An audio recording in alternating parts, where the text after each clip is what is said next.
Metro Manila at iba pang karatig na probinsya patuloy na makararanas na malalakas na pag-ulan dahil sa epekto ng habagat.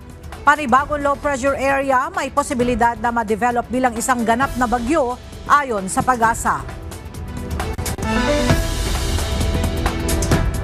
Level ng tubig sa Marikina River mahigpit pa ring binabantayan. Ikalawang alarma nakataas pa rin. Ilang mga binahang residente sa Maynila dinala muna sa mga evacuation centers. Ilang ilog sa Bulacan umapaw na dahil sa malalakas na pag-ulan, pero ibang residente ayaw pa ring lumikas. Bilang ng mga nasawi dahil sa pinagsamang epekto ng bagyong Krising, habagat at low pressure area umabot na sa 6. Pinsala sa infrastruktura pumalo na sa mahigit 413 million pesos. At Pangulong Ferdinand Marcos Jr. nakipagpulong kina U.S. Secretary of State Marco Rubio at Defense Secretary Pete Hegseth. Alyansa ng Pilipinas at Amerika muling pinagtibay.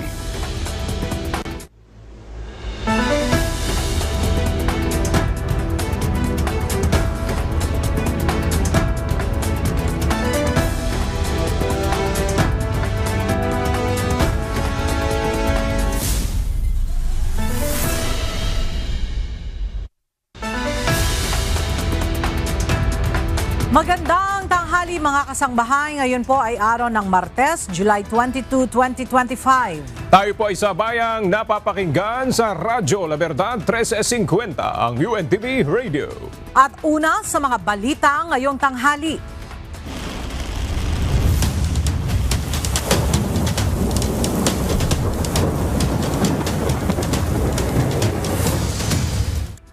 Umakyat na sa 6 na tao ang bilang ng naitalang patay, bunsod ng pananalasa ng nakaraang bagyong Krising at epekto ng habagat sa bansa.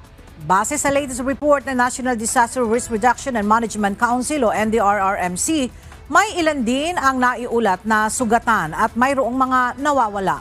At para sa detalye, makibalita tayo kay Ryan Lacanlale live. Ryan, sa mga lugar na itala itong mga casualty na nai-report ng NDRRMC? Ella, galing yan sa Mimaropa Region, sa Region 10, 11 at maging sa Caraga Region. Umabot na sa 6 ang naitalang nasawi ng National Disaster Risk Reduction and Management Council dahil sa Tropical Depression Krising at habagat nitong nakaraang linggo. 2 ang kumpirmado at 4 naman dito ay for validation pa. May isang nasawi mula sa Mimaropa, 4 sa Region 10, isa sa Region 11 at mayroong isa sa Caraga Region. Mayroon pa ring 6 na nawawalang at 3 dito ay mula sa Region 6 at mayroon din 3 dito sa National Capital Region. Samantala mayroong 5 sugatan dahil sa habagat at bagyong Krising. Patuloy ding tumataas ang bilang ng mga apektadong pamilya at individual. Sa ngayon ay umabot na sa 1,266,322 na individual ang apektado ng mga pag-ulan at pagbaha. Katumbas ito, Ella, ng 362,465 families mula yan sa 2,088 na barangay sa iba't ibang lugar sa bansa. Mayroon pa ring 15,373 individual na nananatili sa 271 evacuation center. Samantalang mayroong 71,257 na individual na lumikas sa mga kaibigan at kanilang mga kaanak. Samantala, Ella, ipinag-utos ni AFP Chief of Staff General Romeo Browner Jr. ang paggamit ng mga EDCA sites bilang command and control hub sa isinasagawang humanitarian assistance and disaster response dahil sa mga pagbaha dulot ng sama ng panahon. Mayroon na 9 na EDCA sites sa iba't ibang lugar sa bansa. Sabi ng AFP, nagkaroon ng coordination sa US bagamat di na kailangang humingi ng pahintulot sa kanila. Sa ngayon ay nakadeploy na rin ang mga assets at tauhan ng AFP para tumulong sa pagresponde sa mga pagbaha sa iba't ibang lugar sa bansa. Diyan muna ang latest mula dito sa Camp Aguinaldo sa Quezon City. Balik sa iyo, Ella. Maraming salamat, Ryan Lacanlale. Ngayong nasa ilalim ng red rainfall warning ang buong Metro Manila, mahigpit pa ring minomonitor ng mga otoridad ang level ng tubig sa Marikina River. Sa ngayon ay nananatiling nakataas ang second alarm sa ilog ng Marikina. Samantala, patuloy rin ang pagpapaabot ng kinakailangang tulong ng mga nasa evacuation center. Mula sa Marikina City, makipalita tayo kay Jed Neresina live. Jed, ano na ang latest sa level ng tubig sa Marikina River at gaano karaming mga residente ang inilikas na dyan? Magandang tanghali, Aga. As of 11:33 a.m. kanina, nasa 16 meters na yung level ng tubig sa Marikina River. Mas mababa na ito kumpara sa mga naitala kagabi, ngunit nananatili pa rin itong nakataas sa ikalawang alarma. Kaya patuloy na nakabantay ang Marikina Disaster Risk Reduction and Management Office sa Marikina River dahil na rin sa patuloy na pagbuhos ng ulan ngayong araw sa lungsod. Posibleng tumaas pa ang tubig sa ilog ayon sa Marikina DRRMO kung magtutuloy-tuloy ang pag-ulan at lalo na kung malakas ito. Patuloy naman ang paalala ng mga otoridad sa mga residente na maging alerto at maghanda.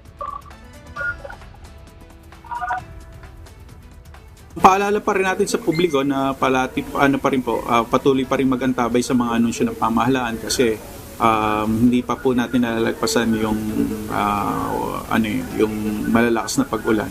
Although mabilis po yung pagbaba ng Marikina River, ay nandiyan pa din po yung threat ng patuloy na pag-ulan po sa maghapon hanggang bukas po.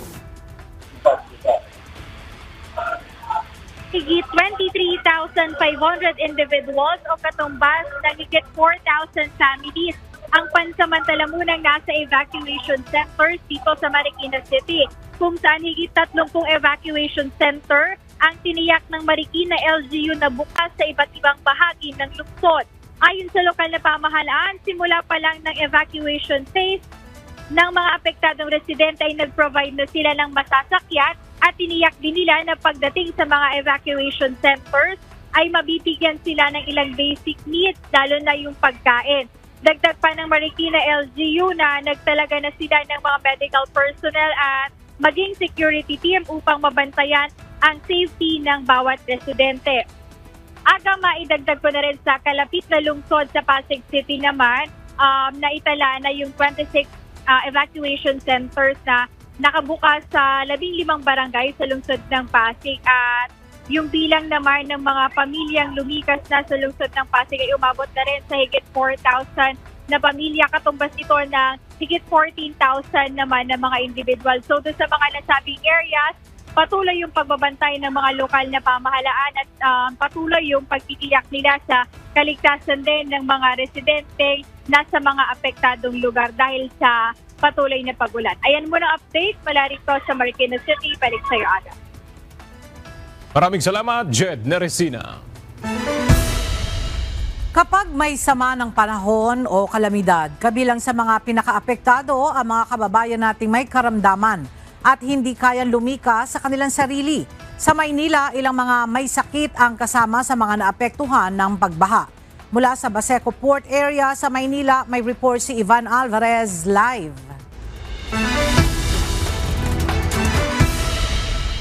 Ivan, paano ang ginagawa sa mga may sakit na mga residente na apektado ng baha dyan sa Maynila? Yes, Ella, ayon sa mga residente na nakausap natin kanina sa Maydelpan Sports Complex kagabi, ay inilikas sila ng mga rescue personnel mula sa kanilang barangay at ngayon ay pinatuloy sa evacuation center. Sa mga oras na ito, 9 na pamilya na o 44 na mga individual ang inilikas sa Delpan Sports Complex sa Tondo, Manila. Ilan sa mga residenteng ito ay may mga karamdaman. Kasama na rito ang apo ni Nanay Mona Magno. Anya, dahil abot hanggang bewang ang baha sa kanilang tirahan, sumama na sila sa mga rescue personnel na nag-ikot sa kanilang lugar kagabi. Maganda naman kasi nakakatulog siya, hindi siya makakagala. Kasi kahit may kasi gumagala siya, masakit na sa ulo. Ay ngayon, tayo dinila ko na rito, mahirap na eh. Maraming mga daga na umaano sa amin. Samantala, ayon sa mga social worker na nakabantay sa Dalpan Sports Complex, pagdating sa mga individual na mayroong mga sakit, nakamonitor ang mga social worker at Red Cross upang tugunan ang kanilang mga pangangailangan. So sa ngayon po, yung mga patients po natin is okay naman po sila sa loob ng tents nila, pero lumabas lang po sila para mahanginan, malamigan. Pero kapag may mga magkaroon po ng problema or hindi natin na-expect na mga pangyayari, ready naman po yung office natin para tawagan yung mga emergency hotlines. Samantala dito naman sa Baseco Port area sa Manila, 153 families na ang inilikas o katumbas yun ng 660 na mga residente kung saan bukas na ang 3 palapag nitong naturang paaralan kung saan ini-evacuate yung mga residente dito sa may Baseco Port area. Yan muna ang update mula dito sa Maynila. Balik sa inyo dyan, Ella. Ivan, maaari mo bang ma-describe kung ano ngayon ang kalagayan dyan? Malakas ba ang ulan o ambon na lamang dyan sa Baseco Port area, Manila?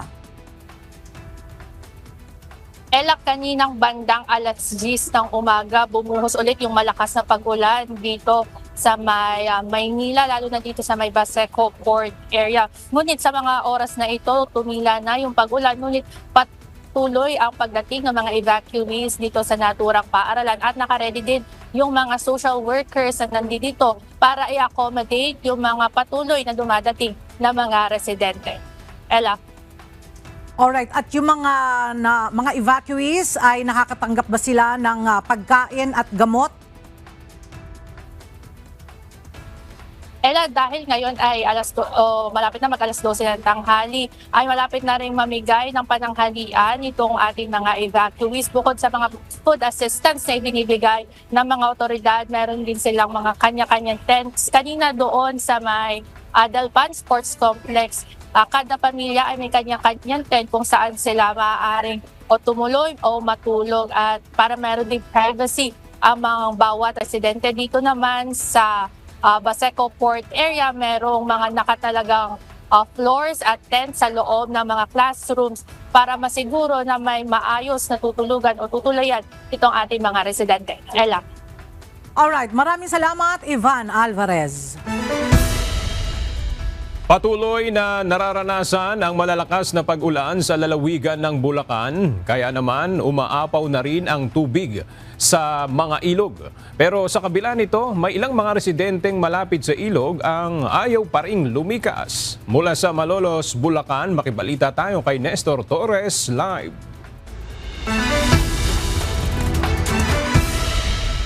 Nestor, bakit ayaw lumikas nung mga residente dyan na malapit sa mga ilog? Magandang tanghali aga, kabilang ng mga residente dito sa Bulacan ay sanay na sila sa baha at hindi na maiwan yung kanilang mga gamit sa bahay. Kaya naman ito yung karaniwang dahilan kung bakit sa kabila ng mataas na tubig baha ay mas pinipili nila na manatili sa kanilang mga bahay kaysa lumikas sa mga designated evacuation center na itinalaga sa lalawigan ng Bulacan. Tuluyan ng umapaw ang tubig sa mga ilog sa probinsya ng Bulacan. Pero sa kabila nito, marami pa rin sa mga residenteng nakatira sa tabi ng ilog ang ayaw pa rin umalis kahit pinalilikas na sila papunta sa evacuation center. Tulad ni Cheche Santiago na nakatira sa tabing ilog. Anya, kaya pa niyang tiising mag-asawa na nakababad sa baha dahil may upuan pa silang may higaan. Bandang alas 3 po, ayun na po, wala na kami matulugan. Wala naman po kami lilipatan. Saan po ba kami mag-evacuate? Wala po. Kahit sa school? Mayroon naman pong bangko na inihigan, okay naman po kami doon. Dadalawa lang naman po kami. Bawat layer po tinataas ko na. Katwiran ng iba kaya ayaw lumikas dahil nakapagtaas naman sila ng gamit. Alalahanin lang nila na baka madulas sa bahay dahil sa baha. Gabi pa lang, taas kami ng gamit, medyo bagya-bagya pa lang. Nga naman, kami ganito na. Plus nga, dahil tiles kasi madulas. Sila alam bota, ako lang nakabota. Kasi nga, baka kumadulas mas mataas ngayon. Kahapon di pa nalubog to, nung dumidilim, pumapasok na. Buti nga may taas kami. May pakitulog pa nga kami, yung mga kapitbahay namin. Pakiusap ng mga binahang residente na mabigyan sila ng ayuda o mapuntahan sa bahay, lalo na at marami sa kanila na hindi na makapasok sa trabaho. Samantala, isang 89 anyos naman na matandang babae ang natrap sa loob ng kanyang kwarto sa gitna ng mataas na baha. Ayon sa kasambahay niya kasambahay ng matanda, nalak ng matanda itong pinto dito sa may kanilang sala at hindi makalabas dahil sa takot na lumusong sa tubig. Ikaw lang ang paraan, lumusong ka na, lang paraan. Ikaw lang, daw mo lakto. Sige na ho, pakiusap lang.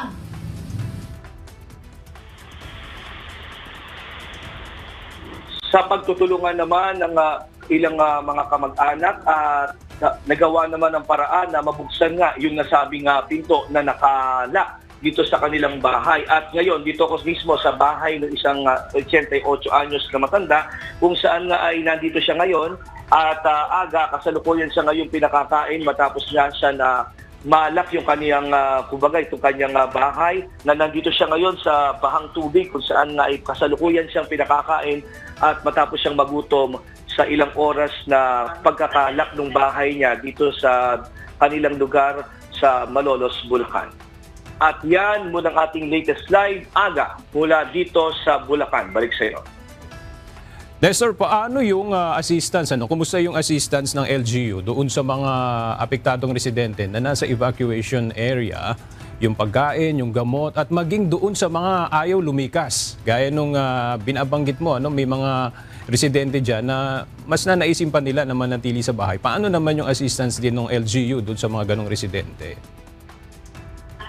Sa ngayon aga, ito nga yung nagiging katwiran ng mga residente. Kung ayos silang lumikas, ang nabibigyan lang talaga ngayon ng mga relief packs ay yung mga nabigyan din ng DSWD ng ayuda kahapon. At nagpunta nga dito si DSWD Secretary Rex Gatchalian kung saan nga ay nagpamigay ng mga family food packs at ready-to-eat food dun sa ilang lugar sa Balagtas at maging sa Bukawi, Bulacan. Pero ay naman sa Provincial Social Welfare and Development at ang mga MSWDO dito sa Bulacan ay magbibigay naman sila ng mga ayuda pa na naka-schedule dun sa mga iba pang mga apektado ng baha. At yun din yung planong gawin ng LGUs kung saan na nga magpupunta sa mga evacuation center dito sa Bulacan para magbigay ng relief. Pero talagang kailangan na nila ngayon dahil karamihan ngayon sa mga taga-Bulacan ay nawalan nga ng trabaho dahil sa epekto ng habagat at sinabayan pa ng high tide at pagbaha sa lalawigan. Aga. Maraming salamat, Nestor Torres.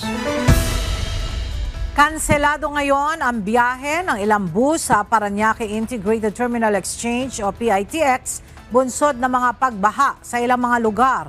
Samantala, kanselado rin ang ilang domestic at international flights, bunsod ng masamang lagay ng panahon. Mula sa PITX, makibalita tayo kay Asher Cadapan Jr. live. Asher, ano-anong mga biyahe dyan sa PITX ang kanselado at mayroon bang mga stranded na pasahero dyan? Tiniyak ng pamunuan ng Parañaque Integrated Terminal Exchange o PITX na walang stranded na pasahero dito sa kabilaya ng mga ilang nakansilangang biyahe dahil nga sa masamang panahon.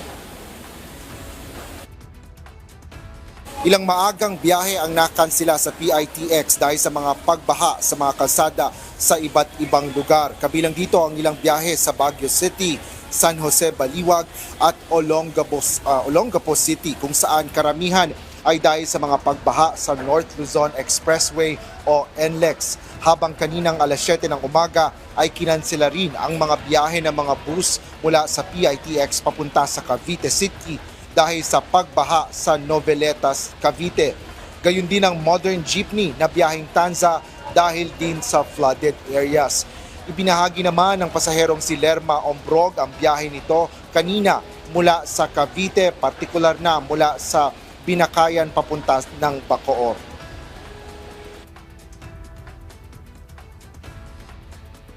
Mahirap din kasi parang may alon, lalo na pag may kasalubong bus or sasakyan, parang may alon na yung baha. Tumagal din kayo sa biyahe? Matagal din. Mahina lang yung flow ng biyahe namin. Grabe. Dahil nakansela ang trabaho sa Metro Manila ay napilitan namang umuwi na lang ang pasaherong si Gilbert de Matera sa Bicol Region.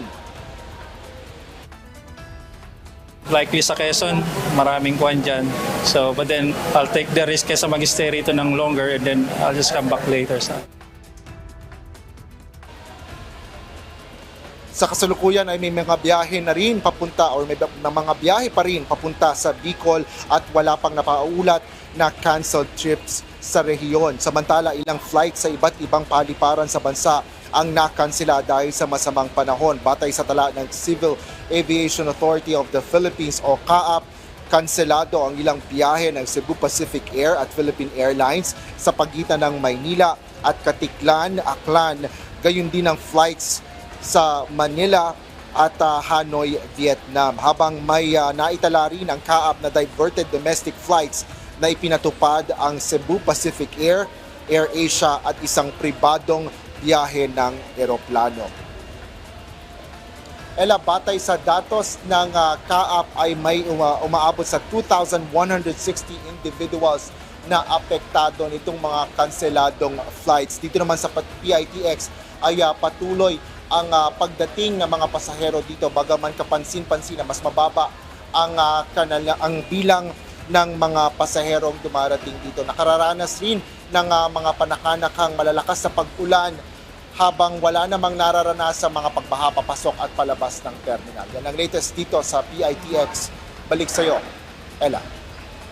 Asher, paano yung mga nakabili na ng ticket sa PITX at ganun din sa mga canceled flights? Maaari ba nila yung i-rebook or i-refund na lamang?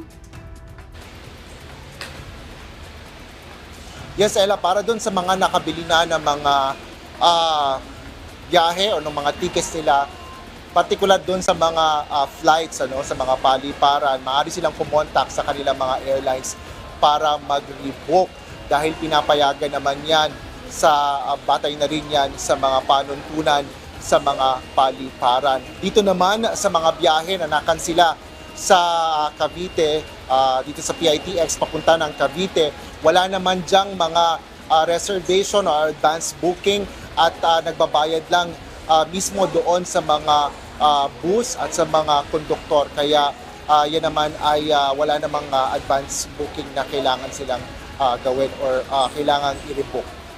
Ella. Alright, maraming salamat, Asher Cadapan Jr. Muling iniutos ng Pangulo ang pagde-deploy ng mga sasakyan ng Department of Transportation, Philippine Coast Guard at Philippine Ports Authority ngayong araw mula alas 7 hanggang alas 10 ng umaga at alas 5 ng hapon hanggang alas 8 ng gabi. Layunin nito na magsakay ng mga pasaherong kailangang bumiyahe sa gitna ng matinding pag-ulan at pagbaha. Sa Dalandanan, Valenzuela, sinerbisyuhan ng PCG ang mga residente at mga kabataang ibinyahe gamit ang rescue boat sa kasagsagan ng abot-binting baha sa lugar. Hindi na rin kasi madaanan ng mga light vehicle ang ilang bahagi ng kalsada dahil sa taas ng tubig baha. Magsusundo naman ng mga stranded na pasahero ang mga bus at truck sa rutang Quiapo-Angono, Quiapo-Fairview, Loton-Alabaang at Philcoa-Fairview para matiyak na makarating ang mga commuter sa kanilang destinasyon. Muling tiniyak ni Pangulong Ferdinand Marcos Jr. ang tulong sa mga naapektuhan ng bagyong Krising at Habagat. Ang Department of National Defense pinagagamit ang mga kagamitan ng Armed Forces of the Philippines sa pagresponde sa kalamidad. Narito ang report ni Nel Maribohok. Bago pa man umalis patungong Estados Unidos, nagbilin na si Pangulong Ferdinand Marcos Jr. sa mga ahensya ng pamahalaan at tiyakin na matutugunan ang mga pangangailangan ng mga biktima ng bagyong Krising at Habagat. Sa video message ng Pangulo, sinabi niya na nakahanda na ang mga relief goods at iba pang pangangailangan. Pinatitiyak rin ni PBBM na magiging sapat ang supply ng kuryente at tubig. Ang mga relief goods ay nakahanda na, idinideliver na doon sa mga area na nangangailangan. Yung mga medical team, kasabay na rin nung ating mga relief goods. At tinitiyak natin na merong transportasyon. At siyempre, ay tinitiyak natin na may sapat na supply ng tubig, sapat na supply ng kuryente. At lahat ito ay para sa pangangailangan ng mga naging biktima nitong pagbaha at malakas na ulan. Ay naman kay Defense Secretary Gibo Teodoro, 24/7 silang nakabantay sa sitwasyon sa mga lugar na apektado ng kalamidad. Gagamitin na rin ang assets ng Armed Forces of the Philippines sa pagresponde sa mga nangangailangan ng tulong. Ako po'y kausap si General Bronner sa ating Armed Forces of the Philippines at i-coordinate din po niya ang mga kinakailangan na tulong sa US Indo-PACOM upang magamit po ang EDCA facilities at iba't ibang mga kagamitan na kinakailangan na katulong ng ating Armed Forces of the Philippines upang makaresponde. May mensahe naman si Pangulong Marcos sa ating mga kababayan sa gitna ng patuloy na nararanasang sama ng panahon. Pakiusap ko lang po sa inyo ay pakinggan nyo po ang mga sinasabing advisory ng inyong LGU, ng national government at pakisundan lang po para naman matiyak natin na hindi kayo malagay sa alanganin. Nandito kami lagi upang magbigay ng lahat ng serbisyo na kailangan sa harap ng hamon ng climate change. Nel Maribuhok, UNTV News and Rescue, Diyos ang aming sandigan, serbisyo publiko ang aming pinahalagahan. Inatasan ni Transportation Secretary Vince Dizon ang mga kontraktor ng mga flagship project ng gobyerno na iayos ang mga debris mula sa mga konstruksyon upang hindi ito maging dahilan ng pagbara sa mga daluyan ng tubig. Narito ang report ni Benedict Samson. Nag-ikot si Transportation Secretary Vince Dizon sa mga iba't ibang proyekto ng gobyerno gaya ng Metro Manila Subway Project kahapon. Layo nito na makita at maipaalala sa mga kontraktor na maiayos sa mga debris mula sa proyekto upang hindi ito maging dahilan ng pagbaha lalo na ngayong malakas ang buhos ng ulan. In fact, after this, mag-i-inspection nga ako sa mga ibang mga projects sa Quezon City para tignan nga kung at i-remind yung mga contractors natin na siguraduhin yung mga debris from construction hindi nakakakos ng mga bara sa ating mga drainage. Samantala, pinalaki naman ng Department of Transportation ang kapasidad ng drainage sa Quirino Subway Station upang maiwasan ang pagbaha sa mga kalapit na lugar. Ayon sa kalihim, layo ng mga proyektong ito na makapaghatid ng ginhawa sa mga commuter at hindi ng abala dahil sa pagbaha. Benedict Samson, UNTV News and Rescue. Diyos ang aming sandigan, serbisyo publiko ang aming pinahahalagahan. Binibilisan na ng San Miguel Corporation ang paglilinis sa mga inlet at outlet ng drainage ng apektado ng MRT-7 sa Commonwealth Avenue, Quezon City. Bago pa man magsimula ang malalakas na pag-ulan, nagtatanggal na rin ng debris ang SMC upang matiyak na hindi ito magiging sanhi ng pagbabara. Ang hakbang na ito ay bilang pagsunod sa utos ng Pangulo na siguraduhin ang mga infrastructure project ng national government ay hindi makadadagdag sa nararanasang pagbaha sa bansa. Humupa na ang baha sa ilang mga bayan sa Palawan matapos ang pananalasa ng bagyong Krising. Kaugnay nito, hinatira naman ng tulong ng local government unit ang mga residenteng naapektuhan doon ng kalamidad. Mula sa Puerto Princesa, Palawan, makibalita tayo kay Andy Pagayona Live. Andy, nakauwi na ba yung mga residenteng binaha dyan sa Palawan at mayroon na bang damage assessment doon sa mga pinsalang iniwan ng nakaraang bagyo? Yes, magandang tanghali aga. Sa ngayon, wala pang inilalabas na naging assessment itong PDRRMO at iba pang katuwang na ahensya ng gobyerno doon sa lawak ng naging pinsala ng bagyong Krising sa lalawigan ng Palawan at maging yung mga residente sa lalawigan na naapektuhan ng bagyo ay nagsiuwian na rin sa kanilang mga tahanan. Patuloy nga itong ginagawang validation ng PDRRMO, MDRRMO, katuwang ang Provincial Agriculture at MSWDO sa mga lugar na napinsalan ng bagyong Krising dito sa Lalawigan. Ito yung kanilang ginagawa at ang Provincial Disaster Risk Reduction and Management Office ay nagmo-monitor din sa lagay ng panahon sa probinsya at sa ginagawang monitoring ng mga ahensya ng pamahalaan sa lawak ng pinsalang iniwan ng bagyo. Naipadala na rin ang tulong sa 5 bayan sa lalawigan na lubang naapektuhan ng bagyo. Kabilang dito ang bayan ng Culion, Busuanga, Rojas, El Nido at bayan ng Aborlan. Sa post ng Provincial Information Office ng Palawan, aabot sa 3,089 na family food packs ang inihatid sa mga nabanggit na bayan. Laman ng family food packs na ipinamahagi ay tig 6 na kilong bigas, energy drink, assorted canned goods, kape at ilan pang pangunahing pangangailangan ng mga residente. Ang paghahatid ng family food packs sa mga residente sa Palawan ay pinangunahan ng Provincial Social Welfare and Development Office. Sa ngayon ay wala pa namang abiso kung maapektuhan ang Palawan sa 2 low pressure na binabantayan ng Pag-asa. Pero sinisiguro ng pamahalang panlalawigan na nakaredy sila, lalo na ang ipapamahaging tulong sa mga nangangailangan. Yan muna ang ating update. Balik sa iyo, Aga. Maraming salamat, Andy Pagayona. Maraming pet lovers ang labis na nalungkot at naawa matapos na mabagsakan ng malaking bato ang isang aso sa Cannon Road sa Baguio City noong kasagsagan ng bagyong Krising. Subalit nang balikan ng may-ari ang kanilang bahay, laking gulat at tuwa ng mga ito nang makitang buhay at nasa maayos na kalagayan ang kanilang alaga sa kabila ng buwis buhay na pangyayari. Narito ang report ni Grace Doctolero. Kitang-kita sa video na ito kung paano nataranta ang asong ito sa pagbagsak ng isang napakalaking bato sa may bahagi ng Cannon Road Camp 7 sa Baguio City noong Sabado. Sa kuha ng CCTV, makikitang isang itim na asong nakatali sa loob ng kulungan.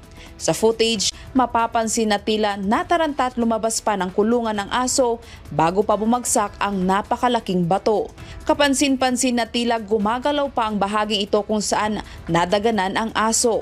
Maraming mga nakapanood ng balita noong weekend ang nakaramdam ng labis na kalungkutan at pagkaawa sa aso na sinasabing naiwang nakatali ng may-ari noong kasagsagan ng bagyong Krising matapos silang lumikas.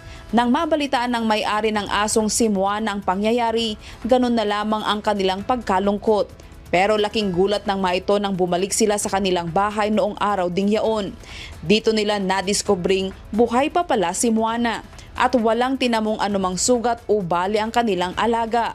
Kwento pa ng may-ari kay Moana, hindi napuruhan ng malaking bato ang aso dahil naproteksyonan ito ng kanyang kulungan kung saan siya nakatali. Tignan mo nga, silipin mo, baka nandito. Sabi ko. Tapos yun, kinaas nila yung cage. Andun siya. Oo, nakukoberan siya. Hindi siya gumagalaw, wasin. Kaya hindi namin alam na nandun siya.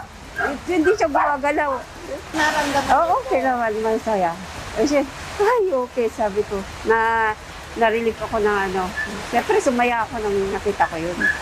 Ayon sa may-ari ng aso, 5 taon nang nasa kanilang pangangalaga si Moana at mahal na mahal nila ito. Itinanggi rin ito na pinabayaan nila ang aso. Po yun ang hindi nila naintindihan, yung mga netizen. Kailangan po talaga itali yung aso kung walang sapat na na paglalagyan. At saka pag lahat sila nakalabas, mag-aaway-away lang yan. O kaya pumunta sa kalsada, masasagasaan. Mas lalo na naman akong tapos makakagat ng tao. Diba? Nauna nang tinuligsan ng ilan ang may-ari ng aso sa video dahil sa pagpapabaya umano sa kanilang alaga. Nararamdaman ko. Oo, siyempre, parang nakakawala ng pagod kapag, siyempre, ako kapag minsan galing ako sa town, uuwi ako, nakikita ko lang masigla yung mga aso ko, nakikita kakawag-kawag yung balahibo. Siyempre, masaya po ako doon. Doon nakaka-relief ng stress pa sa akin. Tsaka naging ko sila, Magmula nung na-operan ako ng puso ko, sila na ang naging kalakalaro ko. Grace Dr. Lero, UNTV News and Rescue. Diyos ang aming sandigan, serbisyo publiko ang aming pinahahalagahan.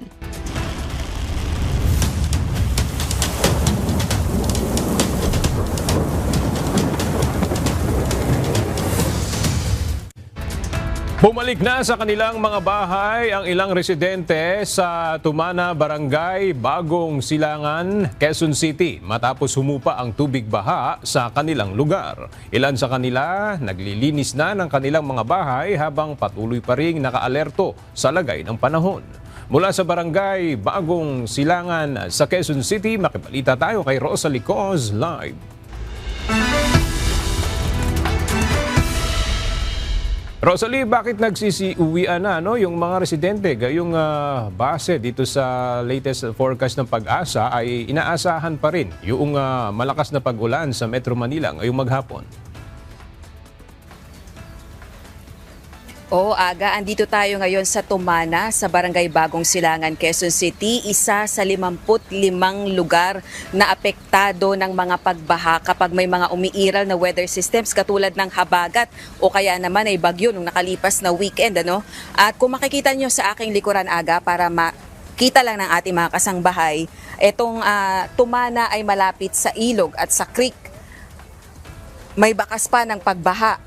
At kung gaano kataas yung inabot ng tubig baha dito kahapon, ito yung katabing bahay natin, halos kataas ng pintuan na yan. At bakas pa nga dito sa gilid na yan ay yung mga putik, dala ng matinding buhos ng ulan at mga pagbaha. Ngayon, pagpunta natin dito kaninang umaga, ay may mga kababayan tayo na bumalik na dito. Bagamat marami pa rin sa kanila ay mga nasa evacuation center, pero yung ilan sa ating mga kababayan ay pinili ng bumalik sa kanilang tirahan para makapag-umpisang makapaglinis. Katulad ng itong nakita nyo sa aking likuran, nagsimula ng maglaba itong pamilya na ito na galing din sa evacuation center kanina. Ngayon, meron tayong isa sa mga kababayan natin na makakapanayam sa oras na ito, si Ms. Charmaine Ariola, na 2019 pa nanunuluyan dito at isa sa mga hamon nila taon-taon na kapag merong mga pagbaha at mga pag-ulan at bumabaha sa kanilang lugar, nag-e-evacuate sila at lumilikas. Charmaine, pwede mo bang sabihin sa amin bakit bumalik kayo gayong meron pang babala ang pag-asa ng pag-ira ng mga pagbuhos ng ulan dahil sa habagat, ganun din sa low pressure area? Opo, isa po sa dahilan kasi pag humuhupa po yung baha, nag-uumpisa na rin po kami maglinis. Kasi po, mas mahirap pong linisan kapag naiwan yung putik po dala ng baha. And isa pa po kasi wala naman po kami ibang matutuluyan din. Ay mahirap po ang sitwasyon sa mga evacuation center. Kaya hindi rin po kami tumutuloy. Isa pa po malaki yung pamilya namin. Kaya mas pinipili na lang po namin na bumalik na lang agad po dito sa amin. At isa pa po, meron din po kami mga inaasikasong hanap buhay po dito. Kung ikukumpara naman kahapon, mas medyo mahina yung mga pag-ulan ngayon kaysa kahapon na tuloy-tuloy yung malalakas na buhos ng ulan. Pero yun nga, nakataas pa rin yung alerto. Ano man ang mangyari, handa ba kayo sa paglikas? Opo, nakaready naman po kami, yung mga gamit po namin, sinafety na namin. At kami po personal, nakaantabay naman po kami sa mga forecast, lalo na po dun sa sitwasyon sa Marikina River. Anytime po na mag-alert ulit, nakaready naman po kami na lumikas po. O kahit umuulan pa, nagsimula na rin kayong maglinis, hindi ba mas challenging yung masungit pa rin yung lagay ng panahon pero nag-umpisa na kayong maglinis ngayon pa lang? Kasi po pagka ganito pong nagbabaha, wala pong tubig tsaka kuryente. So yung tubig ulan po, ginagamit na rin po namin panglinis sa putik na naiwan po sa putik na naiwan, ganyan po. Alright, maraming salamat po Ma'am Charmaine sa inyo pong panahon. At yan, Aga, patuloy tayo nakaantabay dito sa Barangay Bagong Silangan na isa sa mga naapektuhan ng mga pagbaha at pag-ulan dito sa Quezon City dahil alam naman natin na itong Tumana, isa sa mga low-lying areas dito sa Barangay Bagong Silangan, Quezon City. Balik sa inyo dyan sa studio. Maraming salamat, Rosalie Coz. Dagsa ngayon ang mga residenteng pansamantalang nanunuluyan sa isang evacuation center sa Burgos, Rizal. Bunsod pa rin ang malalakas na pag-ulan at pagbaha na dulot ng habagat. Base sa datos ng mga otoridad, mayroong nasa 200 mga pamilya ang namamalagi doon dahil hindi pa rin sila makabalik sa kanilang mga bahay. Mula sa Burgos, Rizal, ang detalye hatid ni Mia Alonzo live. Mia, na ibibigay naman ba ang pangangailangan ng mga evacuee dyan at meron bang mga minomonitor na mayroong mga sakit? Magandang tanghali, Ella. Base na naman sa nakausap natin ng mga namumuna sa mga evacuation center, wala naman sa kanila na namumonitor na mayroong sakit o may mga malalang karamdaman. At base rin sa naging pakikipag-usap natin kay DSWD Secretary Rex Gatchalian sa mga naging pag-iikot niya sa mga evacuation center, particular na nung kahapon, pagpunta niya sa Bulacan, maging sa Pampanga, hanggang sa mga oras na ito dito sa Burgos sa Rizal, pati sa 4 na mga napuntahan na niya, wala naman aniya silang nakita o nabalitaan o naipaulat na mga may sakit na mga nanunuluyan sa mga evacuation center. Sakali man aniya ay meron din naman ng mga medic o mga gamot na nakaantabay para sa pangangailangan ng mga residente.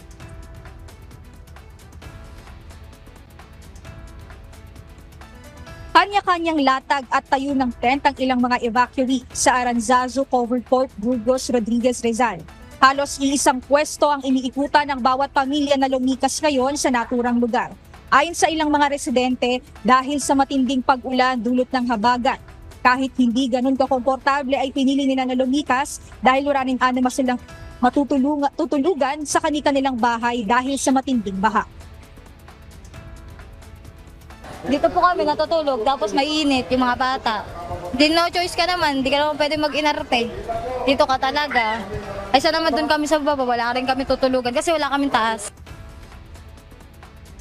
Dalawang evacuation center mayroon ng Burgos Rodriguez Rizal. Isa sa Burgos Covered Court na mayroon 297 na pamilya. At ang isa ay dito sa Burgos Elementary School na mayroong 234 na pamilyang lumikas. Sa pag-iikot kanina ni DSWD Secretary Rex Gatchalian, pangatlo ang Burgos sa binisita ng ahensya at napagkalooban ng family food packs. Sa kabuuan, mayroong nasa higit 10,000 na pamilya ang apektado sa buong Metro Manila, habang 7,000 naman ang kasalukuyang nanunuluyan ngayon sa mga evacuation center.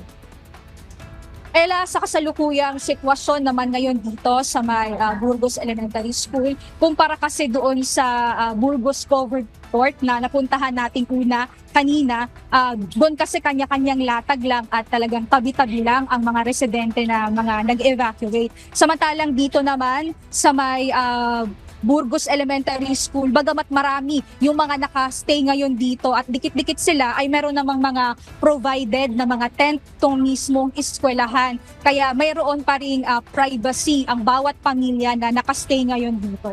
Samantala, ayon naman sa mga nakausap natin na iba pang mga residente, inaayos na nila ang kanilang mga tahanan dahil nakikita nila na mayroon ng nagiging pagbaba ng tubig sa kanilang mga bahay. Kaya yung iba, yung kanilang mga asawang lalaki ay kasalukuyan na naglilinis at inaasahan nila na baka sakali pagtuluyan na ang pagbaba nitong tubig at pagtigil ng ulan ay makabalik na sila sa kanilang mga tahanan.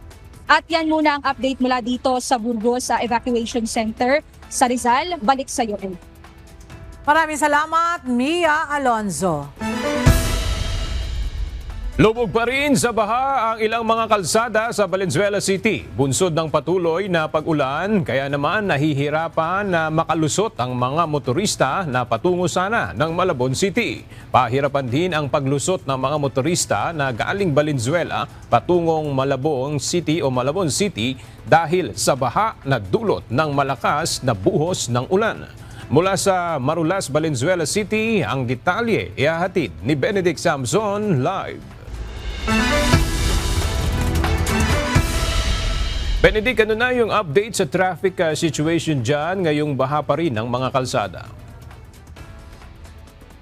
Magandang tanghali, Aga. Kumpara sa mabigat na pila ng mga sasakyan kanina, ngayon ay unti-unti na nga ito umuusad. Dahil sa unti-unting umuhupa na ang tubig baha ay nakabiyahe na rin ang ibang sasakyan. Samantala sa Gob-Ay Santiago Road naman na isa sa daanan mula Valenzuela City patungong Malabon City ay hanggang binti pa rin ang tubig baha. Pero kahit medyo mababaw pa ang level ng tubig ay nag-aalangan pa rin ang ilang motorista kung kaya't ang ilan ay nagbebuelta na lamang upang humanap ng ibang madadaanan. Mayroon naman na inakay na lang ang dalang motorsiklo at mayroon din na naglakad na lamang. Sinabi naman ng pamunuan ng North Luzon Expressway na nadadaanan na ang bahagi ng NLEX na binaha kagabi. As of 10:20 AM kanina ay maayos nang nadaraanan ng NLEX mula Balintawak hanggang sa Tarlac Toll Plaza. Aga kagabi ang pila nga ng mga sasakyan papunta ng NLEX ay umabot ng nasa 2.5 kilometers at hanggang alas 11 nga kagabi nakita natin itong mahabang pila ng mga sasakyan na hindi na nga umuusad. At yan muna ang ating update mula rito sa Valenzuela City. Balik sa inyo dyan, Aga. Maraming salamat, Benedict Samson. Tiniyak na Manila Electric Company o Meralco na patuloy ang kanilang operasyon upang maibalik ang supply ng kuryente sa mga lugar na naapektuhan ng malalakas na pag-ulan dulot ng habagat. Ayon sa Meralco, nasa 167,000 customers ang nawalan ng kuryente ngayong umaga. Karamihan dito ay mula sa Metro Manila, Bulacan at Cavite, habang ang iba ay nasa Rizal, Laguna, Batangas at Quezon. Ayon kay Meralco Vice President Joe Zaldariaga, na halos 98% ng mga naapektuhang customers ay nasa mga binahang lugar kaya't inaantabayanan pa ang pagbaba ng tubig bago maisagawa ang ligtas na pag-restore ng serbisyo.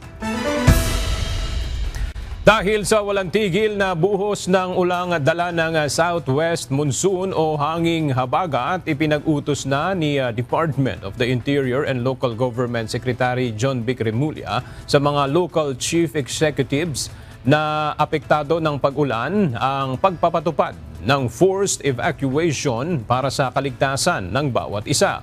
Hiling din ng kalihim na iprioridad sa paglikas ang nasa vulnerable groups tulad ng mga bata, matatanda at mga may kapansanan. Inatasan din ni Remulla ang Philippine National Police at Bureau of Fire Protection na alalayan ang lahat ng apektadong local chief executives para sa pagpapatupad ng forced evacuation.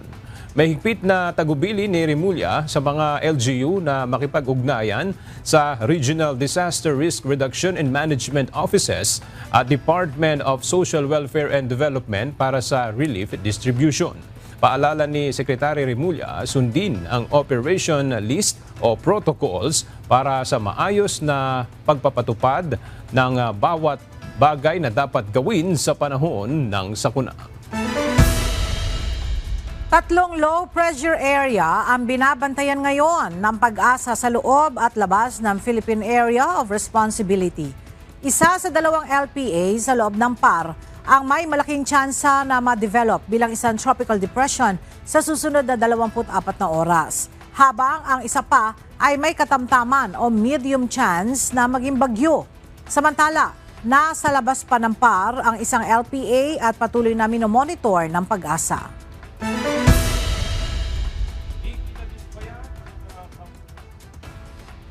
Ikinadismaya ng Pangulo ang mga ulat na may mga kawani ng pamahalaan na naglalagay ng mga SONA-related materials sa mga pampublikong lugar habang maraming Pilipino ang patuloy na nakararanas ng matinding pagbaha.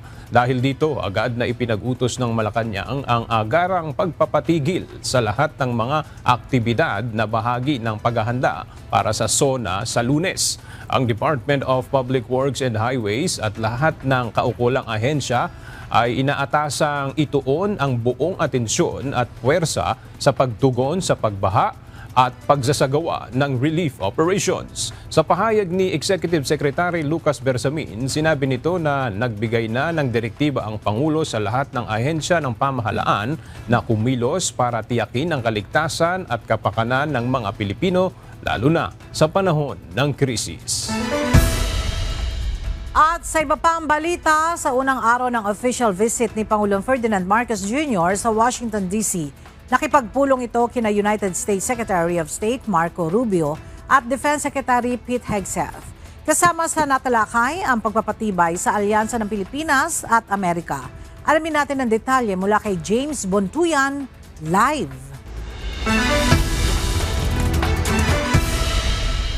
James, ano ang mga napag-usapan sa pakikipagpulong ni PBBM sa dalawang US officials? Ella, unang nakipagpulong si Pangulong Ferdinand Marcos Jr.